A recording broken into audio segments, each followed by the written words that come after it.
मंगलाचरण करेंगे।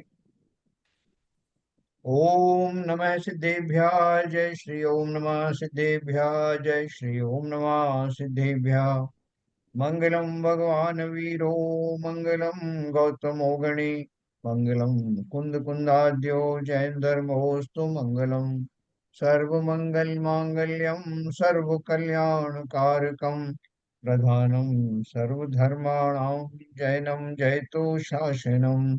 जैनम जयतु शासनम जैनम जयतु शासनम।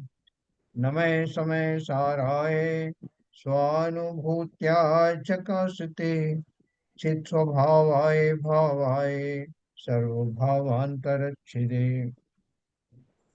आचार्य कुंद कुंद द्वारा रचित समय सार का सर्व विशुद्ध ज्ञानाधिकार हम लोग पढ़ रहे हैं,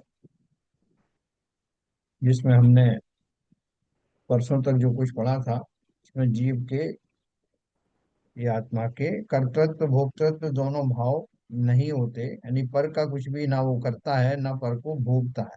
ये बहुत स्पष्ट रूप से अपन ने उदाहरण के माध्यम से जाना था। और पर का अर्थ क्या है कि अपने स्वभाव है, जो अपने जो भाव है वो तो जीव का स्वाभाविक भाव है। उसको एक अपेक्षा से माने कि वो उनका ही कर्ता होता है तो मान सकते हैं। बाकी वो तो सहज रूप में प्रकट है, तो कर्ता पने की जरूरत भी नहीं। जैसे मैं जो भी व्यक्ति हूँ वो अपने स्वभाव से वो व्यक्ति हूँ। तो उसी प्रकार से जब आत्मा की बात करते हैं तो आत्मा अपने स्वभाव रूप से ही बना रहता है, उसी में तन्मय रहता है। तो सभी द्रव्य अपने अपने भावों में तन्मय रहते हैं, पर द्रव्य उसके अंदर प्रविष्ट होते नहीं। तो फिर ये तो जीव द्रव्य है। और जीव द्रव्य का वो वास्तव में जो ज्ञान गुण है वही उसको अपराध करने के लिए भी वो निमित्त बनता है। कि वो चाहे तो उल्टा सोच सकता है, बाकी द्रव्य तो उल्टा भी नहीं सोचते। तो मेरी सोच के कारण से मेरे जो डिफेक्टिव मानसिकता थी उसके कारण से मैं पर भावों का करता और उनका भोक्ता बनता था। पर द्रव्य पर भाव ना उन सब का मैं भोक्ता बनता था। लेकिन उन्होंने बोला सिद्धांत ऐसा है कि कोई भी जीव पर द्रव्य का या पर भावों का ना तो कर्ता हो सकता है ना ही भोक्ता हो सकता है। यहाँ तक कि कर्मों का जो उदय में होने वाला जो फल है वो फल भी निश्चय निश्चय से जीव नहीं भोगता। ये अपन ने पिछली गाथाओं में पढ़ा। और उसी की और बारीकी में वो जाने वाले हैं आचार्य कि वो कर्ता भोक्ता क्यों नहीं है। तो स्वभाव के ऊपर आ गए, तो जब स्वभाव के ऊपर आ गए तो स्वभाव क्या होता है, कौन कौन से भाव जीव के कैसे होते हैं जो निरपेक्ष होते हैं, जिनमें कोई कर्मों का खेल नहीं होता, वो स्वभाव से बने रहते हैं। कौन से कर्म कौन से भाव ऐसे होते हैं जो कर्मों के उदय में आते हैं और कर्मों के चले जाने के बाद में वो वहां से हट जाते हैं। ये सब जो बातें अपन ने पहले कभी हल्की फुल्की ढंग से पढ़ी होंगी, थोड़ा आज अपन गहराई से पढ़ेंगे कि किस कितने तरह के भाव होते हैं जीवों के और वो भावों से क्या क्या होता है। बहुत बारीकी की बात है, लेकिन ये समझेंगे तो हमें बहुत क्लैरिटी आ जाएगी कि मैं जीव को मुझे कर्ता भोक्ता पर द्रव्य का क्यों नहीं कहा गया।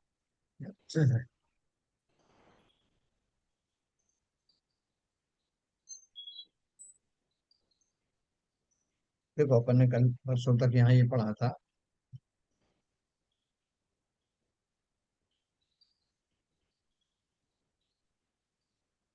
जिस प्रकार जलाने वाला पुरुष अग्नि को जलाता है और लोहे का गोला अग्नि की उष्णता को भोगता है, उसी प्रकार दृष्टि अर्थात नेत्र को भी दिखाई देने वाली अग्नि को जलाना चाहिए और उसकी उष्णता का अनुभव भी करना चाहिए, उसे भोगना भी चाहिए।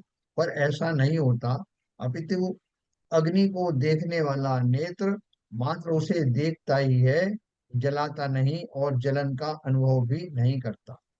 इसी प्रकार ज्ञान भी ज्ञेय पदार्थों से अत्यंत भिन्न है।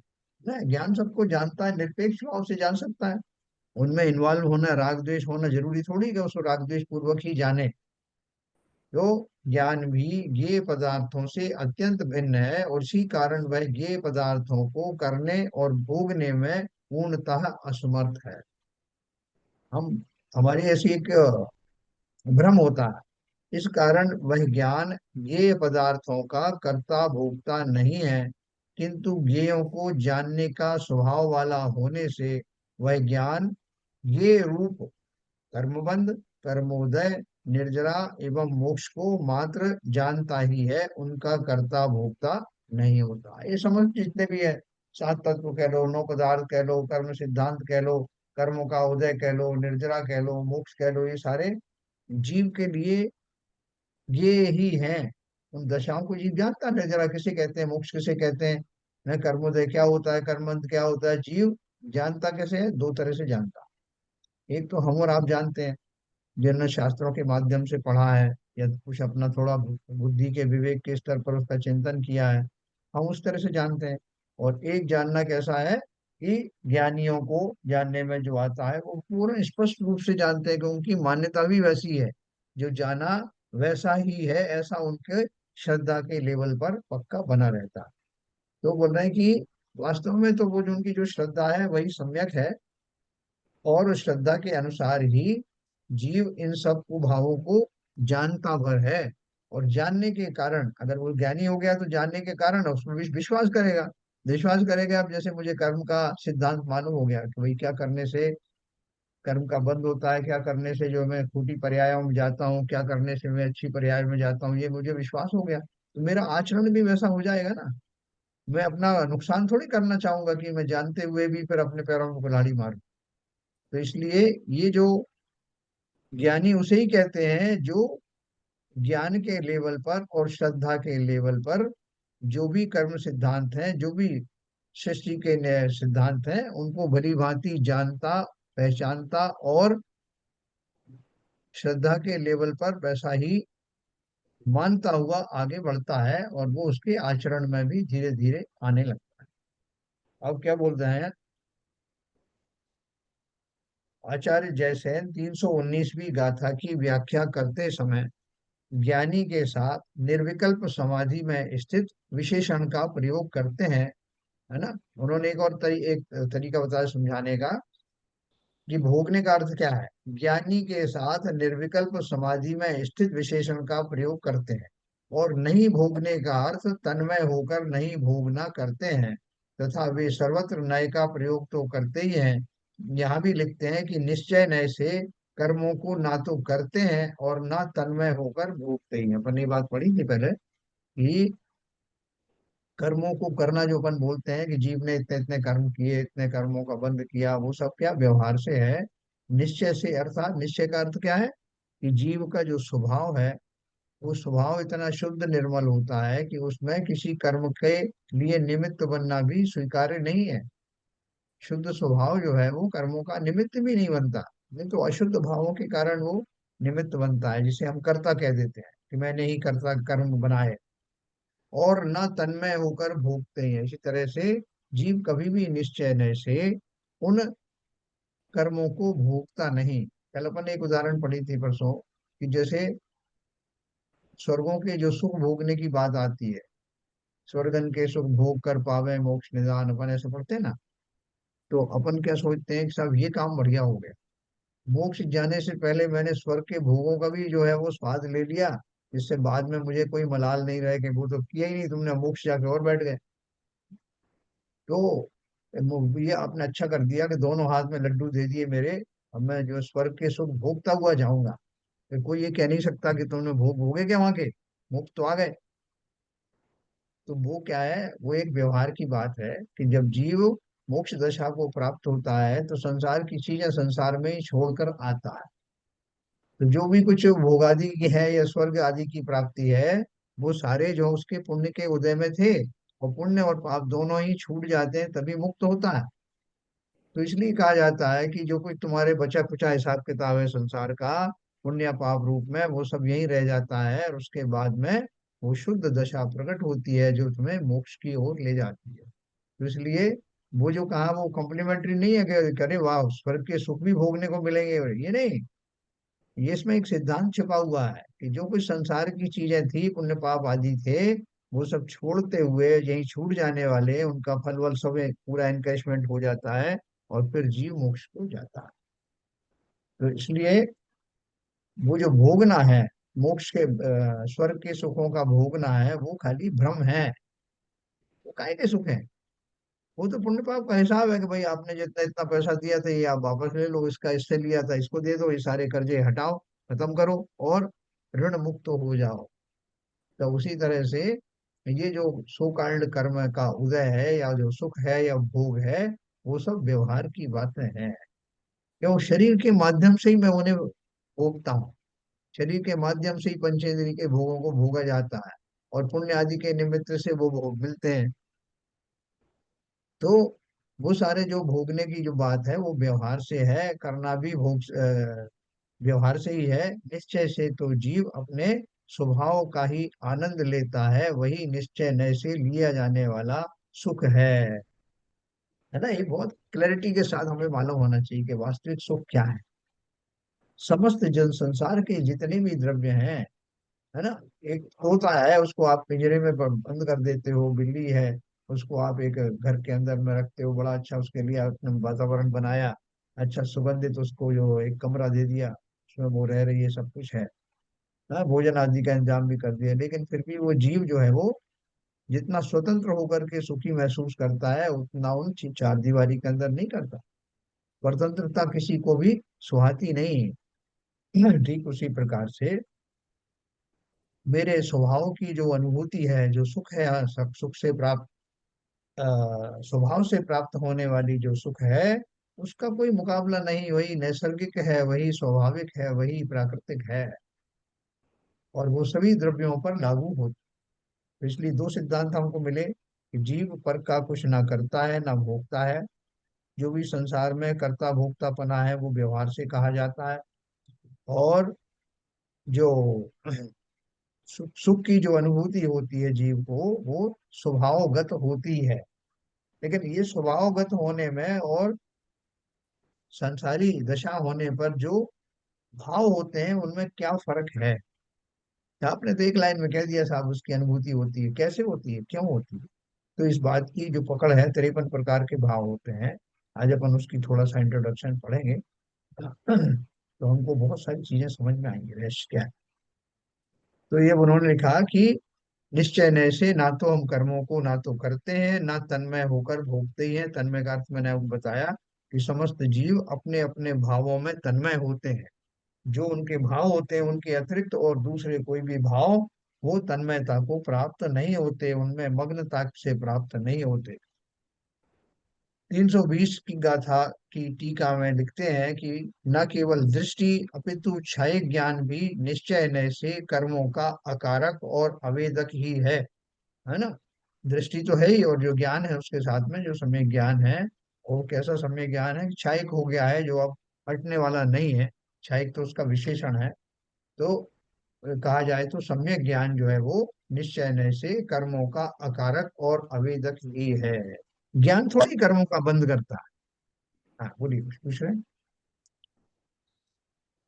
अंत में निष्कर्ष के रूप में लिखते हैं कि सर्व विशुद्ध परम पारिणामिक भाव ग्राहक, ये शब्द सुनना, सर्व विशुद्ध परम पारिणामिक भाव ग्राहक शुद्धोपादान भूत शुद्ध द्रव्यार्थिक नय से जीव कर्तृत्व भोक्तृत्व बंध मोक्षादि कारण परिणामों से रहित है, यहाँ यही सूचित किया गया है ना। अभी आप सुनना, मैं इसकी व्याख्या करूंगा।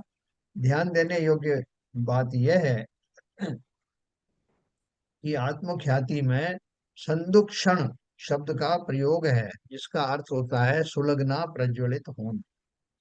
इस प्रकार इन गाथाओं में यही कहा गया है कि साधक के ज्ञान के साथ क्षय ज्ञान भी कर्म बंध, कर्मोदय, कर्मों की निर्जरा और मोक्ष का कर्ता भोक्ता नहीं है, अपितु मात्र उन्हें जानता ही है ना। जो हमारा जो ज्ञान है वास्तविक असली जो ज्ञान है, वो क्या करता है? वो कर्म बंद नहीं कराता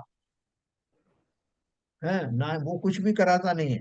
लेकिन जो कर्म बंद की प्रक्रिया है, कर्म समाप्त होने के बाद कैसा मोक्ष होता है, ये मात्र ये सारी जो प्रक्रिया है, सारा सिद्धांत को जो ज्ञान है, सम्यक ज्ञान है, वो मात्र जानता है, निरपेक्ष होकर जानता है। उस जानने के प्रोसेस में, जानने के दौरान कोई कर्मों का बंध नहीं करता कि आपने जान लिया, निकालो 10 रुपए। जानने का क्या है? तो ये ज्ञान जो है, ज्ञान जो सम्यक तो देखो ज्ञान में अगर वो मेरा भेद पड़ता है, राग आदि के साथ मैं वस्तुओं को जानूंगा तो कर्मों से जुड़ता हूँ। ये लेकिन उन्होंने क्या छाय ज्ञान या सम्यक ज्ञान की बात इसीलिए कही है कि वो ज्ञानी अब वो राग आदि पूर्वक नहीं जानता, जिसको भी जानता है निरपेक्ष भाव से जानता है, इसलिए उसका वो जानपना किन्हीं भी नवीन कर्म का बंध नहीं करता। तो मुझे क्या करना पड़ेगा? मैं अपना जो जानकारी है, जानने का जो स्वभाव है, वो बिना राग द्वेष के उसका इस्तेमाल करूंगा, कामयाब हो जाऊंगा, सही दिशा में जाऊंगा। है ना, ये मोटी मोटी बात है। अब बोल रहे हैं, यहाँ आकर आचार्य जैसे लिखते हैं कि इस तरह यहाँ मोक्षाधिकार की चूलिका समाप्त हुई, अथवा द्वितीय व्याख्यान से मोक्षाधिकार समाप्त हो। बोले जो मोक्ष के बारे में आपसे जो कुछ कहना था, जो पिछले अधिकार में जो कहा था, समझ लो कि उसका क्लाइमेक्स यहाँ आ गया, जैसा जी कहते हैं। जो कुछ आपको मोक्ष के बारे में जानकारी देनी थी दे दी। तो अब वो बोल रहे हैं कि अब क्या बचा, है ना, तो अब वो बता रहे हैं। इसके बाद किंच विशेष है लिखकर इसी प्रकरण से संबंधित कुछ ऐसी विशेष विषय वस्तु प्रस्तुत करते हैं जो अत्यंत महत्वपूर्ण होने के साथ साथ आत्मार्थियों के लिए अत्यंत उपयोगी भी है। अभी देखो अपन थोड़ी अपनी क्लास ऊंची हो गई है। अपना ग्रेजुएशन तो हो ही गया था पहले, अब पोस्ट ग्रेजुएशन पूरा होने वाला है, फिर पीएचडी की बात करेंगे। तो हमारे लिए अब उस लेवल की बातें आ रही हैं। क्या बोल रहे हैं?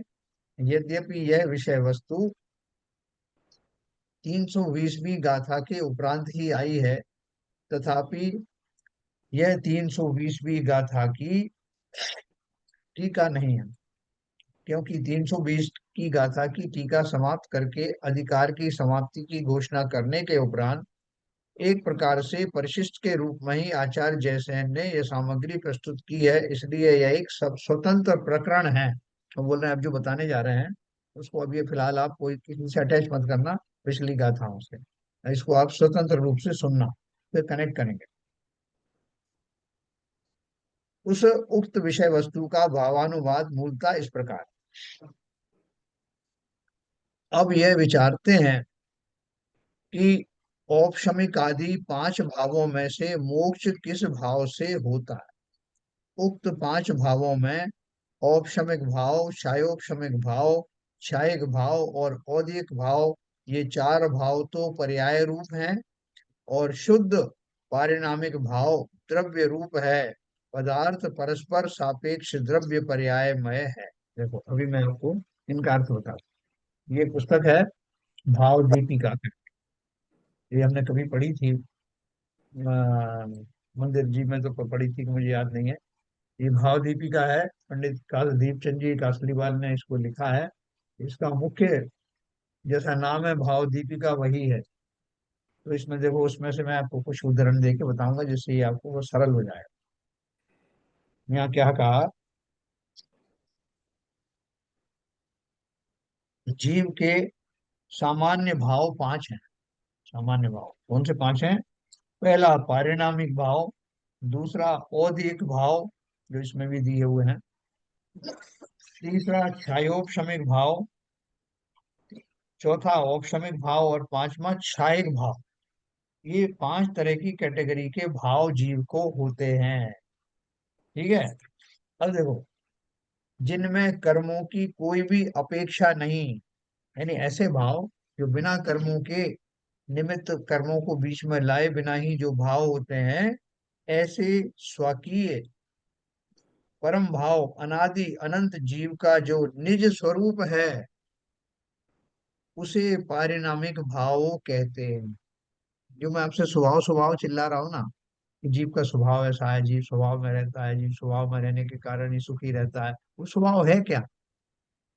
है, तो उस स्वभाव को नाम दिया उन्होंने, जो उसके जो भाव स्वाभाविक भाव जिन्हें कहते हैं, जो बिना किसी कर्म के निरपेक्ष भाव से जो रहते हैं, उनका नाम है पारिणामिक भाव। है, जो हर दिशा में जीव के रहते हैं। कोई भी भाव, एक इंद्रिय द्वे इंद्रिय कोई भी हो, कोई भी गति में हो, कहीं भी हो, कैसा भी हो, ये उसका स्वभाव है। क्या स्वभाव है? इन पारिणामिक भावों का होना ही उसका स्वभाव है। अब वो है क्या? ये तो आपने समझ लिया कि पारिणामिक भाव किसको बोलते हैं, जो अनादि अनंत जीव का जो निज स्वरूप है उसे पारिणामिक भाव कहते हैं। तथा कर्म का उदय ही है कारण जिसमें उससे उत्पन्न जो जीव के भाव उसे औदिक भाव कहते हैं। उदय शब्द लगा है ना उसमें, तो जो मतलब जीव के उदय के साथ में जुड़े हुए हैं, जीव के भावों के कर्मों का निमित्त जिसमें आता है, वो सब औद्गिक भाव में कहे जाते हैं। जीव के गुणों के घातक प्रतिपक्षी कर्म के क्षयोपशम होने पर जो आत्मा में एक देश गुणों का प्रकटपना है उसे छायोपशमिक भाव कहते हैं। देखो अब तो कि आप ये बात समझ चुके हैं। अपन ने बोला था ना, औपशमिक सम्यक, छायोपशमिक सम्यक, छायिक सम्यक, ये शब्द अपन जानते हैं। अपन ने औपशमिक शब्द का अर्थ क्या समझा था कि वो जो प्रतिपक्षी कर्म है जिनके कारण जीव को सम्यक दर्शन नहीं होता, उन कर्मों का उपशम होना यानी दब जाना, औपशमिक भाव कहते हैं। उनका पार्टली निकल जाना और पार्टली उसको दब जाना, उसको क्षायोपशमिक भाव कहते हैं। ये अपन ने पढ़ा था। और सर्वथा निकल जाना सत्ता से उसे क्षायिक भाव कहते हैं। तो वही वही के वही प्रक्रिया, ये परिभाषा यहाँ पर है। क्या बोल रहे हैं, जीव के गुणों के घातक प्रतिपक्षी कर्मों के क्षयोपशम होने पर, पहले तो औदिक भाव बता दिया, फिर क्षयोपशम अगर है तो उसे क्षयोपशमिक भाव कहते हैं। वहां जहां गुणों के प्रतिपक्षी कर्म के सर्वघाती स्पर्धकों के उदय का तो अभाव होता है, और उन्हीं के भविष्य में उदय आने योग्य जो कर्म सत्ता में है उन कर्मों का उपशमकरण होता है, जिसकी उदीरना तो होती है पर जो उदय में नहीं आते, उन गुणों के प्रतिपक्षी कर्म के देशघाती स्पर्धकों का उदय होता है। ऐसा होने पर जो गुण प्रकट होते हैं उसे क्षायोपशमिक भाव कहते हैं। देखो क्षायोपशमिक भाव की परिभाषा बहुत सरल मैंने आपको बताई। इसमें थोड़ा सा आ, सैद्धांतिक या शास्त्रीय भाषा में कहा। क्षायोपशमिक बिल्कुल सिंपल है कि जैसे औपशमिक भाव में है कि उस पानी में से जो गंदगी है उसका नीचे सेटल हो जाना, औपशमिक भाव। तो छायोपशमिक भाव क्या है कि कुछ का सेटल हो जाना और कुछ थोड़े से तैरना, कुछ बाहर निकल जाना बाहर। तो वो जो दशा है, मिली जुली दशा है, जिसमें कुछ निकल गए हैं वो तो क्षय हो गया है, या जिनका अभी उदय होने वाला नहीं है, वो उन्होंने अपने हिसाब से समझाया। आप यही समझिए कि वो कुछ सेटल हो गए हैं और कुछ जो है अभी उसमें नहीं है, फिलहाल नहीं है। ऐसी स्थिति जो है वो उसको क्षायोपशमिक भाव कहते हैं। देखो अपन क्या पढ़ रहे हैं कि जीव के कितनी तरह के भाव होते हैं, कब कब होते हैं ये भी पढ़ेंगे, क्यों होते हैं ये भी पढ़ेंगे। तो सबसे पहले मैंने आपको बताया परम पारणमिक भाव, जो कर्मों से जिसका कोई संबंध नहीं, जो सभी जीवों के निरपेक्ष भाव से सदा काल में बने रहते हैं, चाहे वो किसी भी पर्याय में क्यों ना हो, उनको हम परम पारणमिक या पारिणामिक भाव कहते हैं। दूसरे नंबर पे के मैंने बताया कि जब कर्मों का तो अभी संसारी दशा है ना, तो कर्मों का उदय तो है, लेकिन फिलहाल वो उदय जो है उस क्षण के लिए दबा हुआ हो, उस समय जो मेरे भाव होंगे वो भाव कौन से होंगे? औदिक भाव तो होंगे ही। औदिक भाव को भी अपन औपशम के भाव कहेंगे। औदिक भाव तो कौन से हैं? कर्मों के उदय के निमित्त में होने वाले समस्त भाव औदिक भाव होंगे। अब उसके हमने दो उसकी कैटेगरी कर दी, कौन कौन सी कर दी? एक औपशमिक भाव और एक क्षायोपशमिक भाव। दोनों औपशमिक औदिक भाव के ही वो कैटेगरी है। जीव के गुणों के घातक प्रतिपक्षी कर्मों का उदय का अभाव होने पर जीव में जो गुण प्रकट होते हैं उसे औपशमिक भाव कहते हैं। जीव के गुणों के घातक प्रतिपक्षी कर्मों का क्षय होने पर जीव में जो गुण प्रकट होते हैं उसे क्षायिक भाव कहते हैं। एक व्यक्ति ने भी भोजन किया, तो भोजन करने के समय में उसके जो है भोजन अभी डाइजेस्ट हो गया, थोड़ा डाइजेस्ट हो गया, या अभी तो बिल्कुल रखा हुआ है पेट में, अभी डाइजेस्ट वाइजेस्ट कुछ हुआ नहीं। ठीक है, तो अपन उसको तुलना कर सकते हैं कि वो जो मेरा है वो औदिक भाव है जो उदय में अभी आएगा, जिनके कारण से क्या होगा कि वो जिस काल में उनका उदय आया ही नहीं है, किसी कारण से भी भोजन रखा है, उसने कुछ हलचल मचाई नहीं, मैंने उसमें बहुत सारे का गरिष्ठ चीजें भी खाई हैं, बहुत सारी और भी चीजें खाई हैं। अभी वो, किसी ने पूछा क्यों साहब आपको भोजन करने से कुछ नुकसान या फायदा कुछ हुआ, बोले अभी पता नहीं साहब, अभी तो जस्ट किया ही है। तो वो जो स्थिति है, एक तरह से वो उपशमिक भाव की है, कि जिसमें वो सब जो भी सेडिमेंट्स हैं वो सभी चुपचाप बैठे हुए हैं।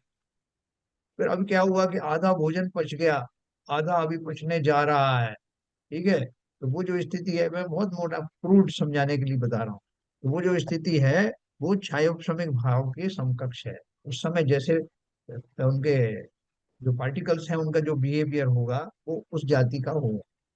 फिर तीसरे में क्या है कि वो संपूर्ण भोजन जो है डाइजेस्ट हो गया, मुझे बढ़िया सी डकार आई और सब मेरा जो एकदम प्रसन्न हो गया।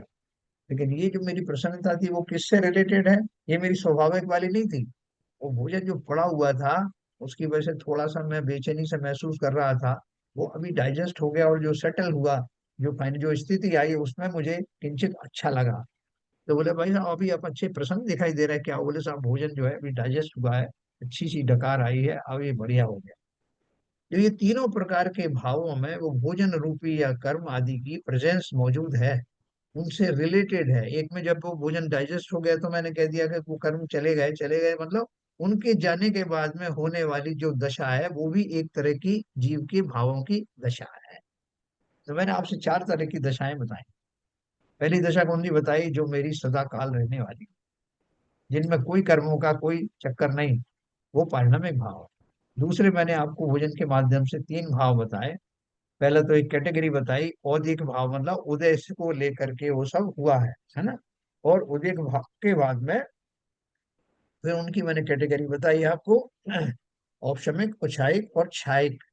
औपशमिक, चायोपशमिक और छायिक, तीन कैटेगरी बताई मैंने, जिनमें जीव की स्थिति जब वो उपशम हो जाते हैं कर्म तब कैसी होती है, तब उसके भाव कैसे आएंगे। जब उसका क्षयोपशमिक वाले भाव होंगे तो कैसे भाव आएंगे। जब वो कर्म क्षय को प्राप्त होंगे तब उसके भाव कैसे।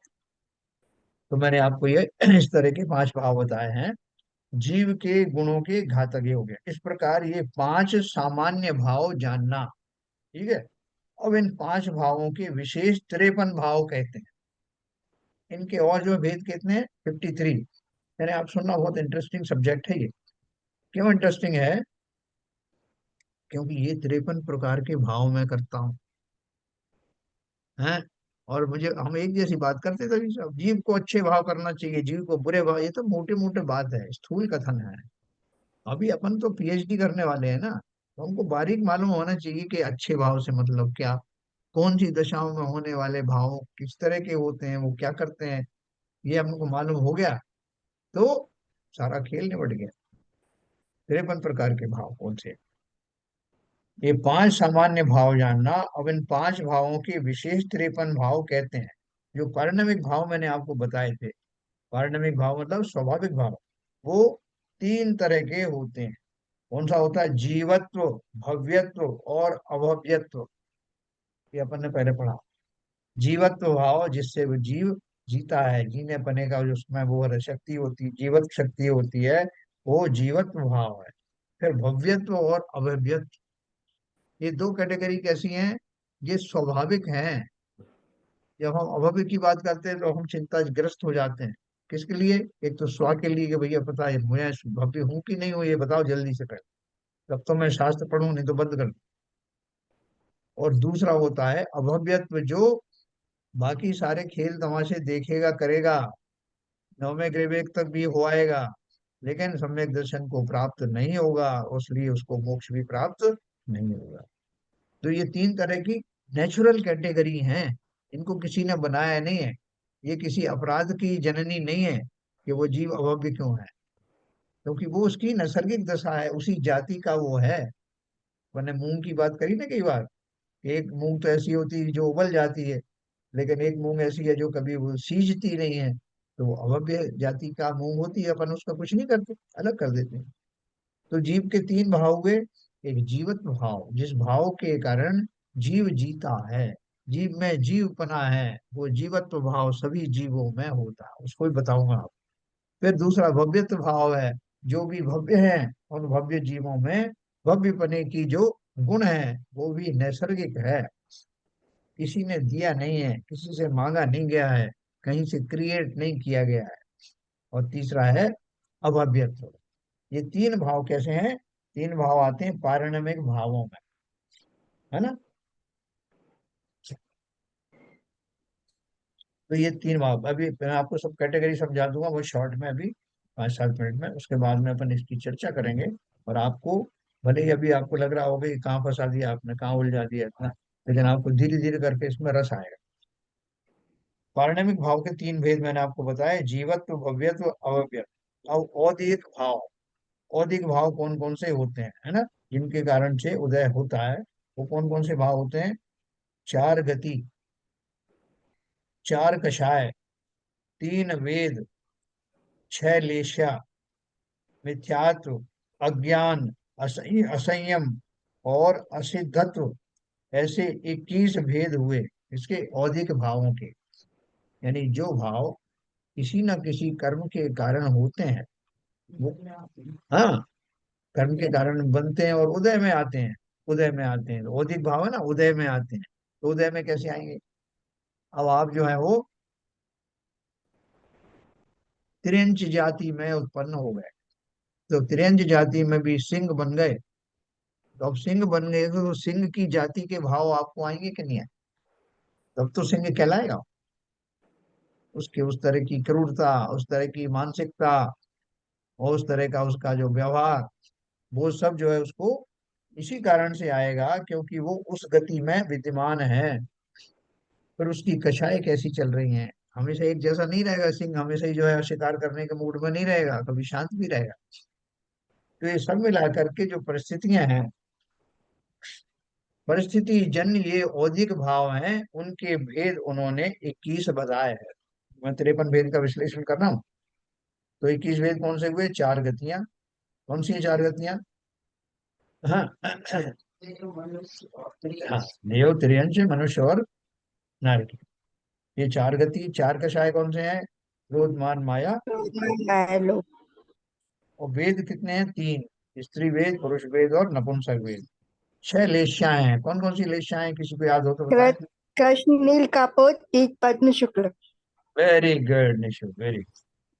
और मिथ्यात्व, अज्ञान, असंयम, है ना। असंयम का अर्थ वो चारित्र, जो खोटा चारित्र होना जो अपन कहते हैं उसको, उसको असंयम भी कहेंगे। और अज्ञान अपन जानते हैं, अज्ञान का अर्थ क्या है? मिथ्या ज्ञान। मिथ्यात्व का अर्थ क्या है?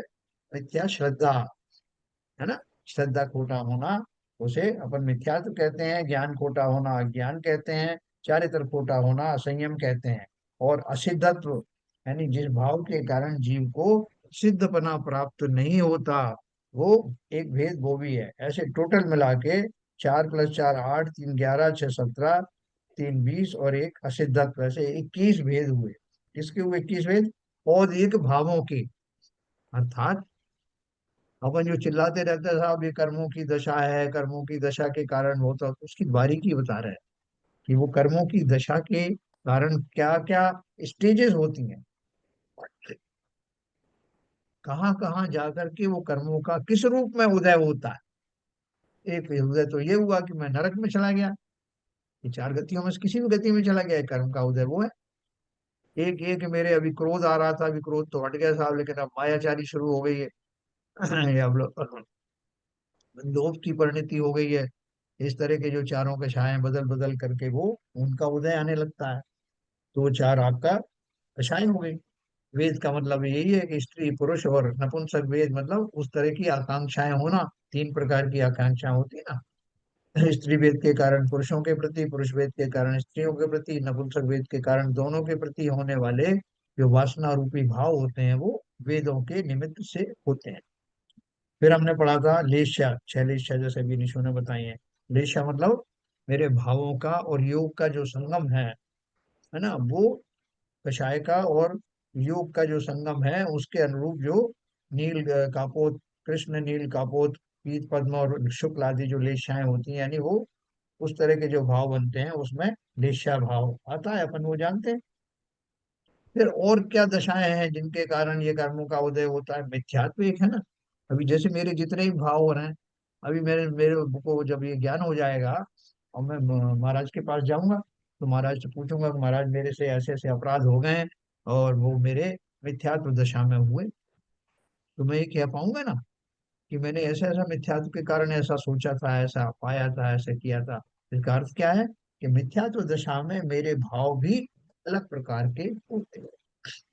और अंकल, मिथ्यात्व हाँ मिथ्यात्व में एकांत विपरीत संशय अज्ञान मिथ्यात्व, तो इसको भी लेंगे क्या? हाँ हाँ हाँ हाँ, एकांत मिथ्यात्व और वो सब है ना। हाँ, तो बहुत बढ़िया है, तुम्हारा एग्जाम सफल हो रहा है। हाँ, क्या क्या पढ़ा तुमने, फिर से रिपीट करो। विपरीत एकांत संशय अज्ञान हाँ मिथ्यात्व। हाँ, आलोचना पाठ में पढ़ते हैं वरना क्या पढ़ते हैं? एकांत, एकांत हाँ, विपरीत विनय के संशय संचय अज्ञान, अज्ञान। हाँ, कुनय के वसु भेद अग कीना, बचते हैं कैसे, ऐसा कुछ है ना। अलग से पढ़ते तो याद नहीं आता, फ्लो में याद आता है। तो वो अपन देखो कितनी बार हमने आलोचना पाठ में वो शब्द पढ़े और हम रट करके उनको वैसे लय में गाते हुए पाए जाते हैं। लेकिन उनका अर्थ समझा क्या हमने? संशय विनय संशय वाला जो मिथ्यात्व वो क्या होता है, पुनः क्या होता है? पुनः माने नयों को जैसा है वैसा ना जानना, खोटे नयों को जानना, खोटी अपेक्षाओं को जानना, है ना। संशय होता है कभी कि ऐसा है कि ऐसा है, विभ्रम होता है कि ये जैसा है वैसा ना मानना। ये सब तरह के जो मिथ्यात्व की प्रकारें हैं, ये सब अपन जानेंगे, क्योंकि अभी अपन पीएचडी करने वाले हैं। आप बोलोगे इनकी क्या जरूरत है साहब, ऐसी मोक्ष भेज दो बिना पढ़े लिखे, क्या करना है इन सबका? आप तो सीधा बोल दोगे इनको छोड़ो। नहीं, जब तक उन्हें अपन जानेंगे नहीं तो वो श्रद्धा के लेवल पर हमें वैसा पता नहीं लगेगा। और जब आप जानोगे तो बड़े खुश हो जाओगे कि अच्छा, मुझे पता ही नहीं था कि कौन कौन से भाव होते हैं। मैं हम सबसे बचने लगूंगा कि ऐसे भी होता है ना। कि भी आप जो है, पुजारी लोग जो है सवेरे शुद्ध वस्त्र पहन के आते हैं ना, तो वो बड़े जो है वो सतर्क होकर के प्रविष्ट होते हैं मंदिर में कि भाई मैं तो बच जाऊंगा, कोई मान लो इधर से नीचे कोई ऐसा कपड़ा पड़ा हो खराब, उससे छूट गया तो, किसी स्त्री का जो है वो कभी कोई वस्त्र लंबे चौड़े होते हैं, कहीं वो टकरा गया तो, है ना, मैं इधर से निकला तब तक कोई जो ढोक दे रहा है उठ के खड़ा हो गया तो, ऐसी सारी चीजों से वो सावधान रहता है और उन सावधानियों को अपनाता हुआ फिर शुद्ध हो करके, शुद्ध बना रह करके आगे प्रस्थान करता है। तो ठीक इसी प्रकार से जब मुझे समस्त ये व्याधियां परेशानियां संसार में क्या क्या मेरे भाव किस निमित्त से हो सकते हैं, जब मैं इसका जानकार बनूंगा, तब मैं अपने भावों का संरक्षण अच्छे से करता हूँ। इसलिए ये भेद है, इसमें कोई भी आपकी एकेडमिक एग्जाम देने के लिए नहीं। ये तो मुझे बचाएंगे, कब तक बचाएंगे? जब तक कि मैं पूर्णतः बच करके निरापद रूप से मोक्ष रूपी मंजिल को ना पालूंगा, तब तक मैं इन सबसे बचा रहूंगा, है ना। इसलिए जानना आवश्यक है, और जानने में कोई हर्ज हर्ज नहीं, इसका कोई टैक्स नहीं लग रहा। तो अब बहुत मनोयोग से सुनना, उसको बोरिंग मत समझना। तो ये 53 प्रकार के में भेद में से मैंने आपको पारिणामिक भाव के 3 भेद बताए, जीवत भव्यत अभव्यत। औदिक भाव के 21 भेद बताए, 4 गति, 4 कषाय, 3 वेद, 6 लेशा, 1 मिथ्यात, 1 अज्ञान, 1 असंयम और असिद्धत्व, ऐसे 21 भेद हुए। फिर छायोपशमिक भाव, छायोपशमिक भाव के 18 भेद थे। कौन कौन से थे? छायोपशमिक भाव के 18 भेद कौन से थे? उपयोग, 10 उपयोग। उपयोग किसे कहते हैं? करो निशु बताओ, उपयोग किसे कहते विशेष परिणति को उपयोग बोलते हैं। हैं? इसका अर्थ क्या है? विशेष परिणति क्या उपयोग होगी? का मतलब जानना देखना। हाँ, उपयोग का अर्थ है कि मेरा जो ध्यान है, मेरा जो कंसंट्रेशन है, मेरी जो अटेंशन है, वो अलग अलग चीजों में भटकती रहती है ना। ये तुम्हारा उपयोग कहाँ लग रहा है? अपनी शास्त्रीय भाषा में ऐसे कहते हैं, वैसे क्या बोलते हैं? तेरा ध्यान कहाँ है? मैं सामने खाना रखा है, तेरा ध्यान है कहाँ? कोई चेतना उसको नहीं की देखता। विशेष परिणति का नाम उपयोग है। हाँ, तो विशेष परिणति क्या है वो? कि मतलब मेरा उस समय जो मेरे मन वचन काया का जो योग है वो किस तरफ लग रहा है, मेरा ध्यान किस तरफ है, अटेंशन किस तरफ है, उसका नाम उपयोग है। जब संपूर्ण उपयोग अपने आत्मा में लगता है सब जगह से हट करके, तभी वो परम उपयोग कहलाता है। उसी की अपन चेष्टा करते हैं। तो उन्होंने बोला 10 तरह का उपयोग होता है। कौन कौन सा होता है?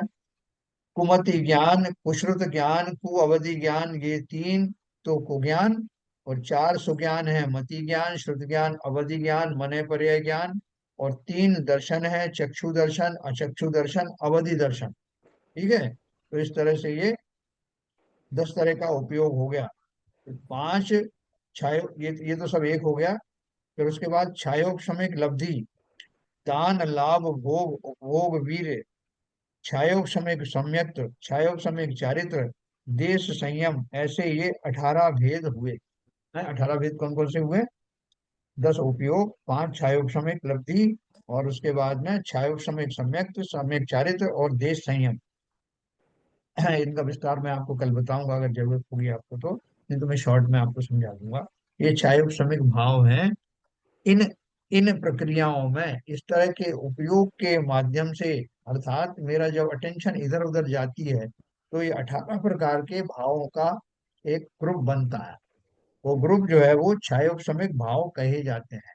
इनमें से क्या दशा है वो कि कुछ छोटे भाव जो हैं वो सेटल हो गए, नीचे बैठ गए हैं, कुछ अभी जो है वो तैर रहे हैं। उस उन दशाओं में होने वाले जो भाव हैं वो 18 जाति के होते हैं, 18 प्रकार के होते हैं। मैं इसका विश्लेषण आपको कल बताऊंगा। फिर औपशमिक भाव के दो भेद हैं। औपशमिक मैंने समझाया ना आपको, जिसमें कि दबे रहते हैं, उसके दो भेद हैं। कौन कौन से? औपशमिक सम्यक्त और औपशमिक चारित्र। है ना? आप बोलोगे वो जो क्षायिक चारित्र इसमें नहीं आता, ये औपशमिक भाव की बात हो रही, क्षायिक में क्षायिक का आएगा। औपशमिक भाव कैसे होंगे? जब जीव को सम्यक दर्शन होता है पहली बार, तो कौन सा सम्यक होता है? कौन निशु? पहली बार जीव को सम्यक होता है तो कौन सा सम्यक होता है? अनादि काल के मैं मिथ्या दृष्टि को है औपशमिक सम्यक। कंप्यूटेशन औपशमिक ऑप्शन। सम्यक है ना? तो वो औपशमिक सम्यक तो होगा। औपशमिक जब शब्द कहा जाएगा तो पूछ रहे हैं कि वो कहाँ कहाँ लागू होता है औपशमिक शब्द, तो दो पर लागू होता है, औपशमिक सम्यक और औपशमिक चारित्र। औपशमिक चारित्र भी होता है, अर्थात उस समय होने वाला औपशमिक सम्यक दर्शन के सद्भाव में होने वाली चारित्रिक दशा का नाम औपशमिक चारित्र है। ठीक है। और क्षयिक भाव के 9 भेद हैं। क्षायोपशमिक के 18 भेद बताए मैंने आपको, औपशमिक भाव के 2 भेद बताए, और क्षयिक भाव के 9 भेद बताए। ये मैं अभी आपको एक जनरल बताऊंगा, फिर मैं इनकी जब व्याख्या करूंगा तो और सरल हो जाए। क्षयिक भाव के 9 भेद हैं। क्षयिक भाव कौन कौन से हैं? केवल दर्शन। अपन बात केवल ज्ञान की तो बहुत करते हैं, केवल ज्ञान प्राप्त हो गया है। और जब श्रद्धा गुण की बात करते हैं वो तो वो अलग बात कर लेते हैं। फिर केवल दर्शन की बात करते हैं। केवल दर्शन का मतलब क्या है ना? जो सामान्य जो अवलोकन आदि का जो बात हुई ना, तो वो अवलोकन कैसा होता है? उनका निरपेक्ष भाव से होने वाला दृष्टापना और ज्ञातापना, देखो, इसलिए दृष्टा ज्ञाता बोलते हैं ना। केवल दर्शन, केवल ज्ञान, क्षायिक सम्यक्त, क्षायिक चारित्र, 5 क्षायिक लब्धियां यानी दान लाभ भोग उपभोग और वीर, ऐसे ये 9 भेद हुए। किसके 9 भेद हुए? क्षायिक भावों के 9 भेद हुए। केवल दर्शन, केवल ज्ञान, क्षायिक सम्यक, क्षायिक चारित्र, 5 क्षायिक लब्धियां, दान लाभ उपभोग और वीर, इस तरह से 9 भेद हुए। इस प्रकार 53 विशेष भाव होते हैं। 53 विशेष भाव कौन से बताए मैंने आपको? पांच तो अ, 5 सामान्य भाव बताए, पारिणामिक भाव, और उसके बाद में पारिणामिक के 3 भेद, औदिक भाव के 21 भेद, छायाश्रमिक भाव के 18 भेद, औपशमिक के 2 भेद, और छायिक भाव के 9 भेद हैं। इनको कल निशु जोड़ के आना, टोटल बताना मेरे को इतने ही होते हैं कि नहीं। ठीक है, इस प्रकार इनके 53 विशेष भाव होते हैं। 5 भाव सामान्य मैंने बताए। सामान्य कौन से बताए थे? ये विशेष भाव है। सामान्य का अर्थ है जिनमें कोई कर्मों का उठापटक नहीं, जो किसी गति के कारण नहीं, जो किसी विशेष दशा के कारण नहीं, है ना, किसी कषाय आदि के कारण नहीं, जो नैसर्गिक भाव होते हैं वो पांच सामान्य भाव होते हैं। वो पांच सामान्य भाव मैंने आपको बताए थे कि पारिणामिक भाव, और उसमें मतलब पांच सामान्य भाव में मतलब जो है उसमें जो पहले वाले हैं पारिणामिक भाव है वो निरपेक्ष भाव से सभी प्राणियों पे होते हैं। औदिक भाव, क्षायविषमिक भाव, औपसमिक भाव और क्षयिक भाव में कहीं ना कहीं उन कर्मों का अलग अलग स्टेजेस होती है जो जिन्हें विशेष रूप से कहा गया है। तो वो विशेष भाव और सामान्य भाव मिला करके ये 53 भाव ही जीव के होते हैं। इनके अतिरिक्त अन्य सभी प्रभाव हैं। एक लास्ट लाइन बता रहा हूँ। ये आपको इस प्रकार 53 विशेष भाव होते हैं तथा इनके भी विशेष अनेक भाव हैं जो असंख्यात लोक प्रमाण हैं, और ये जीव के स्वभाव हैं। इनके अतिरिक्त अन्य सभी प्रभाव हैं। प्रभाव कैसे हैं उसे मैं आपको कल बताऊं। देखो, भाई यहाँ क्या साहब। कहा कि एक सेकंड। जीव के असंख्यात लोक प्रमाण भाव है, मतलब कि जैसे मैंने कहा कि ये क्रोध भाव, इनको बहुत क्रोध आ रहा। एक व्यक्ति के जो क्रोध के भाव हैं दूसरे व्यक्ति के समान ही होंगे या उससे अलग होंगे? अलग होंगे। जितने जीव हैं उनके सबके अलग क्रोध के परिणाम होंगे। अलग अलग होंगे, अनंत जीवों के अनंत भाव होंगे। अनंत होंगे, और अलग अलग समय में अलग होंगे। अलग गतियों में जाएंगे तो अलग होंगे, है ना। अलग दशाओं में रहेंगे तो अलग होंगे, दशाएं के अलग भाव होंगे। ये सारी जो थी तो बोल रहे हैं कि ये तो आपको कैटेगरी बताई, लेकिन वास्तव में इनके अनंत भेद हैं। कि साहब ये व्यक्ति बहुत सरल है, ये भी व्यक्ति बहुत सरल है, और ये व्यक्ति जो है वो थोड़ा सा कॉम्प्लिकेटेड है, वो थोड़ा उससे ज्यादा कॉम्प्लिकेटेड है। ये सब मिलाकर के जब इनकी विचित्रताएं देखोगे तो अनंत अनंत भेद उसके होंगे ना। अपन बोलते हैं कि कितने प्रकार के वृक्ष हैं, बोले 10 लाख प्रकार की वनस्पतियां होती हैं। तो 10 लाख प्रकार का अर्थ क्या है? 10 लाख तो बहुत छोटा फिगर है। बोले अगर नीम की बात करो तो नीम की जो है हजारों लाखों वैरायटी हैं एक नीम की। पीपल का गिनो तो उनकी 1000 लाख। ऐसे 10 लाख तो वैरायटी स्पेसीज हैं, उनकी एक एक स्पेसीज की फिर से फर्दर किस्में हैं, वनस्पति जाति। इस तरह मनुष्यों के जो भेद बताए, उनकी कितनी होती हैं, इनके कितने, सबके भेद बताए ना। तो उनके फिर भेद करोगे तो बहुत असंख्यात निकले। तो ये जो हमारे जो भाव चल रहे हैं, अब जब अपन वो गुण स्थानों की बात करते हैं ना, तो उनमें गुण स्थानों में कि कौन से गुण स्थान में आके जीवों के अलग अलग भाव होते हैं, फिर उसके बाद में सबके एक से भाव हो जाते हैं, फिर गिनती के भाव होते हैं। तो उतने ही भाव होते हैं सबके, वो कौन से गुण स्थान में होते हैं, है ना। उनके बिल्कुल नंबर उतना ही होगा उन जीवों का। तो घटते घटते फिर जब जीव समय मोक्ष दशा को जाएगा तब उनके सब जीवों के भाव एक जैसे होंगे। वहां फिर वैरायटी नहीं होगी। ठीक है ना। तो इसका अर्थ क्या है कि ये सारे जो जितने भी विशेषण जो प्रकार मैं आपको बता रहा हूँ, इनको जानने से मुझे संसार की विचित्रता, मेरे अंदर होने वाली अनुभूतियां, मेरे अंदर होने वाले कॉम्प्लिकेशन, जिनके कारण मैं अपने स्वभाव का ज्ञान नहीं कर पा रहा, उन सुखों से वंचित रह गया हूँ, उनको जानने से मुझे इसमें भरपूर मदद मिलेगी कि मेरे भाव कैसे कैसे हो। अभी तो हम बहुत बार कह देते हैं भाई साहब मेरे मन में कुछ भी नहीं है। माफ करना, मैंने आपसे ये जो बात कही वो मैंने सहज में कह दी, मेरे मन में कुछ नहीं था। ऐसा हो सकता है क्या? जो हमारी वर्तमान दशा है वो वर्तमान दशा अनंत कर्मों का जो है उसके बैकग्राउंड में बना हुआ है। तो जब भी मैं आपसे कुछ कहता हूँ जवान भी है उसमें, जीभ से वही निकलेगा शब्द जो कहीं ना कहीं मेरे अंतर मन में छुपा हुआ है। मैं बुद्धिपूर्वक बोल रहा हूँ, मुझे पता भी नहीं चल रहा कि मैंने क्यों ऐसा कहा, या पता नहीं ऐसी अब ये बात क्यों निकली मुझसे, है ना। तो इसलिए वो जो दशाएं हैं उन दशाओं का ज्ञान होने से हमें बहुत बहुत लाभ होगा। हाँ बाबू जी कुछ कह रहे थे। ये कह रहा था औपसमिक दर्शन, समय दर्शन, औपसमिक साहित्य, औपसमिक ज्ञान भी होता है क्या? मोक्ष में ज्ञान, अच्छा अच्छा। हाँ। नहीं देखो, मैंने आपको इसके जो भेद बताए ना, इसी भेद के अंदर नहीं, मैंने मैं औपसमिक ज्ञान, औपसमिक हाँ दर्शन तो मालूम है। हाँ औपसमिक साहित्य आपने बता दिया। औपशमिक अगर औपशमिक हाँ दर्शन ज्ञान और साहित्य, ज्ञान भी तो आना चाहिए, औपशमिक ज्ञान होना चाहिए उसमें मेरे ख्याल से, क्योंकि नहीं तीनों नहीं मिलेंगे तभी बात बनेगी। नहीं, मैं आपको बताऊंगा कि वो भाव उसमें वो क्यों नहीं आता। देखो औपशमिक भाव दो हैं, औपशमिक सम्यक्त और औपशमिक चारित्र। ठीक है, क्योंकि औपशमिक ज्ञान कैसे होगा, औपशमिक ज्ञान किसे कहोगे आप, है जिज्ञासा ना। इसी बात की है।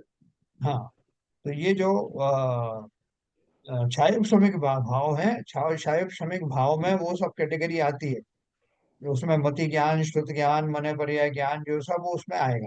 औपशमिक भाव में सारी सम्यक और सम्यक चारित्र आए, क्यों आएगा ये भी मैं आपको कल बताऊँ। ठीक है ना। इसी तरह से क्षायिक भाव, ये अब तो मोटी मोटी मैंने लाइन बताई है, और इसलिए समझाया क्योंकि जो आगामी इसकी जो गाथाएं हैं समय सार की, उन गाथाओं में ये मूल रूप से आया है। जीवत्व, भव्यत्व, अभव्यत्व, पारिणामिक भाव आपको ये चाहिए। आवश्यक है, जानना आवश्यक भी है भाई साहब, क्योंकि हाँ हम ये नहीं समझ पाएंगे हमारे कौन कौन से भाव भाव होते हैं और कौन कौन से भाव हम कर सकते हैं, तो किन हाँ, भावों से हमें क्या प्रभाव प्रभाव पड़ता है, ये जानना जरूरी है। देखो इसमें अभी जो अपन पढ़ेंगे, इसको पूरा परिचय मैं आपको दूंगा, उसके बाद अपन पढ़ेंगे। तो उसमें पर्याय, आर्थिक, नैतिक क्या है, ये तीनों भाव अशुद्ध क्यों है, तो इसको उत्तर आएंगे। संसारी जीवों के शुद्ध नय सेवा, सिद्ध जीवों के सर्वथाई 10 प्राण रूप जीवत्व, भव्यत्व, अभव्यत्व का अभाव होता है। जो हमारे 10 प्राण होते हैं उनसे जीते हैं, श्वासोच्छ्वास आदि हैं, आयु है, पंचेंद्रिय है, 5 इंद्रिय हैं, आयु और काय बल, वचन बल आदि हैं। ये सारे जो 10 प्राणों से जो जीव जीता है, वो उन उन भावों का कोई लेना देना नहीं होता। किनके, मुक्त जीवों का, है ना। संसारी जीवों के शुद्ध नय सेवा, सिद्ध जीवों के सर्वथा ही 10 प्राण रूप जीवत्व, भव्यत्व और अभव्यत्व का अभाव होता है। हमको जानना है ना ये, कि मेरा जो है, मैं मेरा नैसर्गिक मटेरियल क्या है, मैं कैसे कैसे खोटे भाव करता हूँ, कब कब करता हूँ, क्यों क्यों करता हूँ। जब तक मैं पूरी तरह से नहीं जानूंगा, अब बोलोगे साहब देखो हमें तो ये सब आप बताओ, हमें तो सीधा आप ये बोल दो कि मोक्ष कैसे जाना है, कितनी गोली खानी है, बस हम चले जाएंगे, ये आप समझते रहो ज्ञान बयान अपना, हमें इतनी सी बात बताओ है। जरूरी। तो वो गोली, अपन तो बोलते हैं कि लिक्विड भी नहीं पीना है, गोली बता दो कितनी खानी है, और पानी से छटक लेंगे, काम हो जाएगा। तो ये जो गोली है, ये कैसी गोली है कि आप उसको समझ लोगे तो समझने मात्र से ही काम हो जाने वाला है। क्यों, क्योंकि समझने का अर्थ क्या है, श्रद्धा के लेवल पर जब मैं ये समझूंगा कि मेरे कैसे कैसे भाव होते हैं, ये कषाय क्या होती हैं, मेरे अंदर ये कषाय क्यों पनपती हैं, और वो कौन कौन सी गतियों में विशेष रूप धारण कर लेती हैं, तो जीव जो है अपना कल्याण नरक में भी जाके कर लेते हैं। चारों गतियों में सम्यक दर्शन होता है। तो मैं उन गतियों में भी अगर चला गया, तो ये जो मेरे संस्कार हैं, जो मैं हम अभी पढ़ रहे हैं, जान रहे हैं, ये आपको दिगंतों में आपको लाभ पहुंचाते रहें। एक बार श्रद्धा के लेवल पर आ गया कि ओहो, मुझे तो ज्ञान नहीं था, मेरे कैसे कैसे भाव होते हैं, मेरा उपयोग कहाँ कहाँ भटकता है, मैं किन किन चीजों में चला जाता हूँ, कैसे कषायों के परिणाम आते हैं, कैसे मैं वेदों के चक्कर में जो हूँ अपने भाव खोटे करता रहता हूँ। ये सारी बातें एक बार समझने की जरूरत है। एक बार आपने श्रद्धा के लेवल पे बिठा लिया ना, काम हो गया। तो इसलिए भी बहुत अच्छा मौका है, मौका भी है, दस्तूर भी है।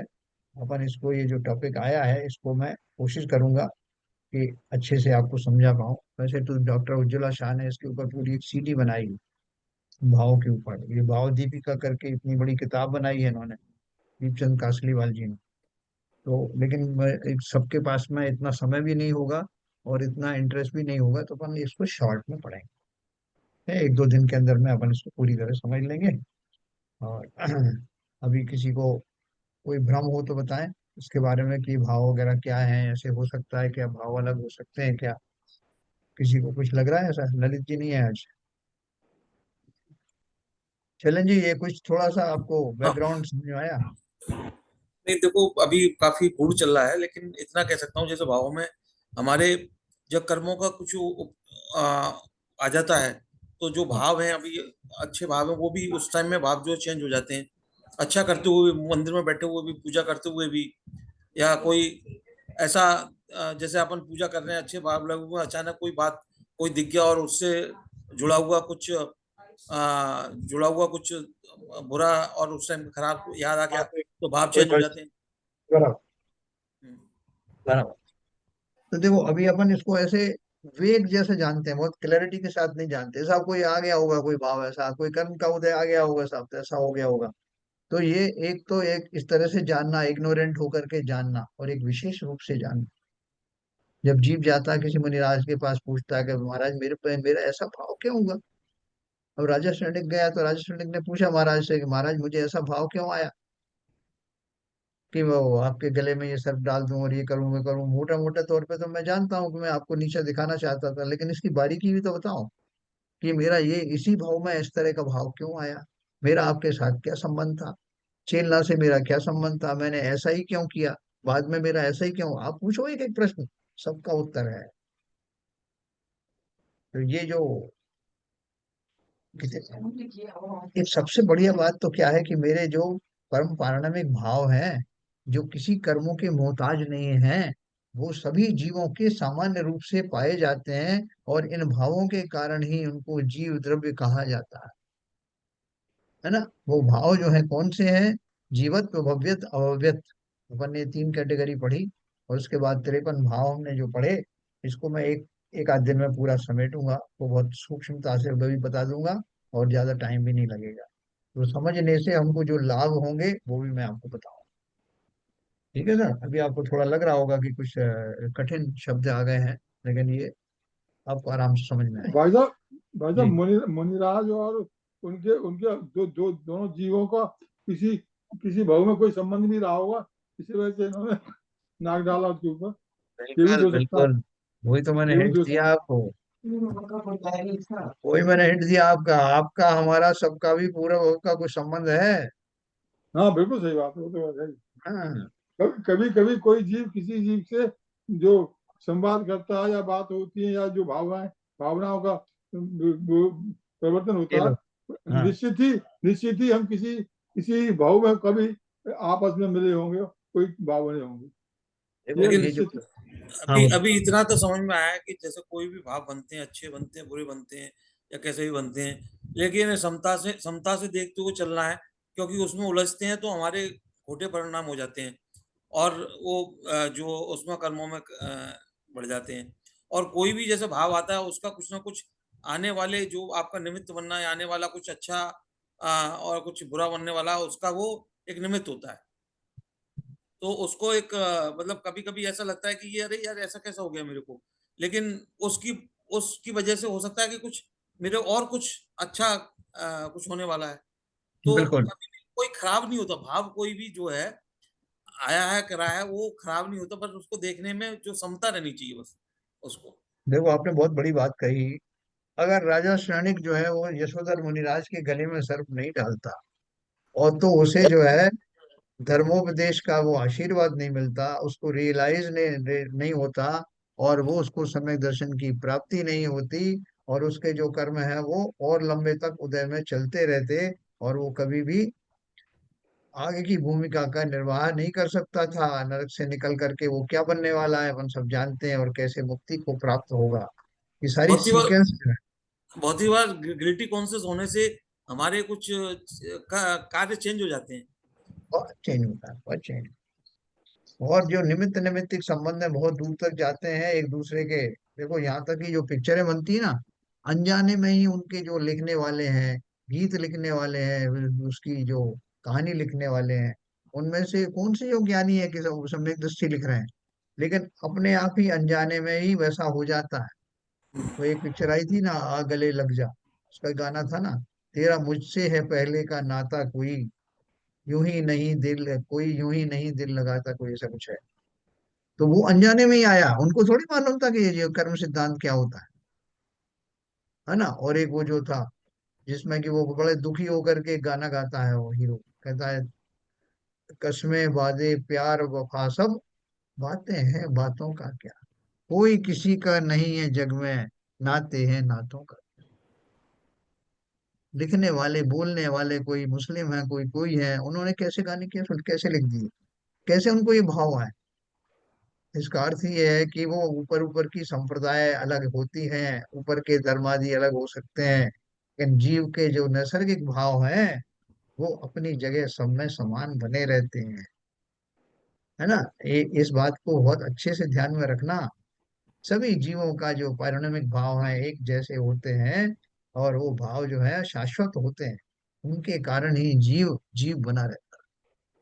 तो अपन भली प्रकार जानेंगे कि मेरी अस्तित्व किस कारण से है, मैं कैसे जीव बना हुआ हूँ, आगे भी जीव बना रहूंगा, पहले भी था अब भी रहूंगा।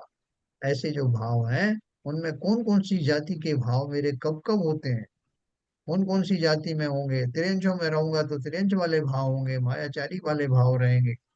देवगति में जाऊंगा, अपन कहते हैं "ये तो बड़ा देव पुरुष है साहब, उसके भाव ही ऐसे हैं"।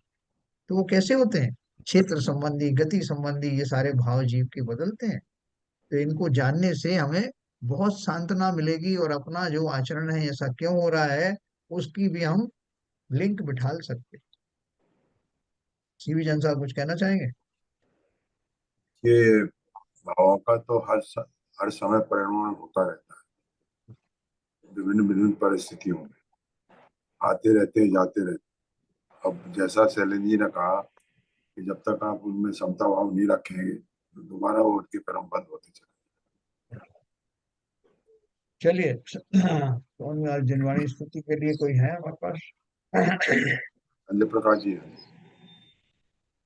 संजय प्रकाश दिख नहीं संजय रहे प्रकाश जी नहीं है आज। जी। आप ही ले लीजिए सर। चलो, अरे निशु, तुमको ये जिनवाणी स्तुति याद है? करें। हाँ बोलो, चलो। मिथ्यात्म नाश वेको, ज्ञान के प्रकाश वेको, अपरिभाष वेको, भानु से बखानी है। छहो द्रव्य जान वेको, वंदे विधिमान वेको, स्वपर पिछान वेको, परम प्रमाणी है। अनुभवताए देखो भी जीव के जताए देखो, कबू न सताए देखो, भव और आनी है। जहाँ तहाँ तार वेको, पार के उतार वेको, सुख विस्तार वेको, यही जिनवाणी है। हे जिनवाणी भारती तो जपो दिन रैन, जो तेरी शरण आ गए सो पावे सुख चैन। जहाँ वाणी के ज्ञान से तुझे लोकालोक, सो वाणी मस्तक नमो सदा देत हूँ दो, सदा देत हूँ तो।